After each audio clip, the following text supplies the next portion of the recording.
$8,000 का प्रॉफिट मैंने वापस से अपने न्यू $50,000 के फंडेड अकाउंट में बनाया। बट एक सिली मिस्टेक की वजह से, जिसके बाद मैं और मिस्टेक करता गया, पहले मेरा अकाउंट ब्रेक इवन पे आया एंड देन धीरे धीरे मेरा अकाउंट ब्लो हो गया, जिसके बाद इमोशंस में आके मैंने कुछ अकाउंट्स में ट्रेड किया एंड वो भी ब्लो हुए। उन सबका रीजन सेम था, इमोशंस बेस्ड ट्रेड लेना। देन मैंने डिसाइड किया 1 से 2 मंथ ब्रेक लेने का, क्योंकि ये जो मिस्टेक हुई थी यूजुअली मैं करता नहीं हूं। मेरे लिए ये काफी बड़ी मिस्टेक थी, जिसकी वजह से मेरा जो कॉन्फिडेंस है वो धीरे धीरे लूज होने लग गया था। तो लास्ट कुछ शॉर्ट्स में तुमने देखा होगा कैसे मैंने अपना फेज 1 एंड फेज 2 पास किया। अब पास करना तो नॉर्मल बात है, बट तुम ध्यान से देखोगे जब मार्केट ऑल टाइम हाई बनाए जा रहा था तो मैंने अपनी जर्नल रिव्यू करने के बाद डिसाइड किया कि मैं बाय साइड ही ट्रेड लूंगा, एंड वही मैं करता गया phase 1, phase 2 and funded account में, अंटिल मैंने ये मिस्टेक की। अगर तुमने ध्यान नहीं भी दिया होगा तो जब मैं वो लॉन्ग वीडियो अपलोड करूंगा तो फेज 1 एंड फेज 2 में ध्यान से देखना मैंने क्यों डिसाइड किया कि मैं बाय साइड ट्रेड लूंगा अपनी जर्नल रिव्यू करने के बाद, क्योंकि वहीं से तुम्हें समझ आएगा कि फंडेड अकाउंट में मैं क्यों उस अप्रोच के साथ ट्रेड कर रहा था एंड क्यों मैंने वो एक मिस्टेक की जिसके बाद मैं और मिस्टेक्स करता गया। अब तुम यहाँ पे भी देखोगे सारी ट्रेड बाय साइड है,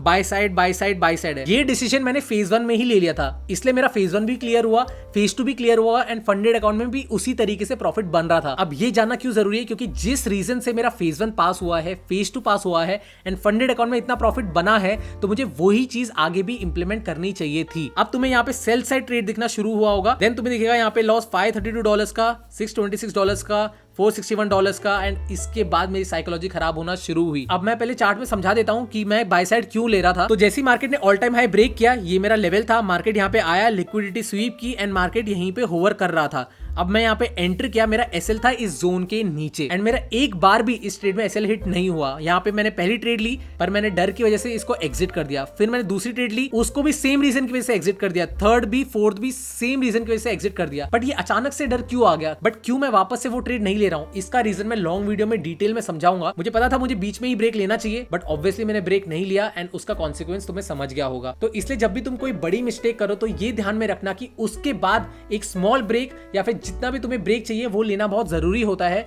जिससे तुम रिवेंज में आके कुछ और अकाउंट्स ब्लो ना करो या फिर और ज्यादा डैमेज ना करो। अब मैंने क्या ऐसी गलती की कि बाय साइड छोड़ के मैंने सेल साइड ट्रेड लिया एंड देन उसमें एसएल हिट हुआ, और इन डेप्थ एक्सप्लेनेशन वो सब मैं यूट्यूब के लॉन्ग वीडियो में डिस्कस करूंगा। तो mistakes are part of trading, we have to learn from it and move on. तो लास्ट 3-4 मंथ्स में जो इंपॉर्टेंट लर्निंग्स मुझे अकाउंट से मिली है वो मैं लॉन्ग वीडियो में ही शेयर कर दूंगा, बट शॉर्ट फॉर्म में हम वापस से नहीं स्टार्ट करेंगे एंड जो भी चीज होती रहेगी मैं कोशिश करूंगा जल्दी से जल्दी शेयर करूं।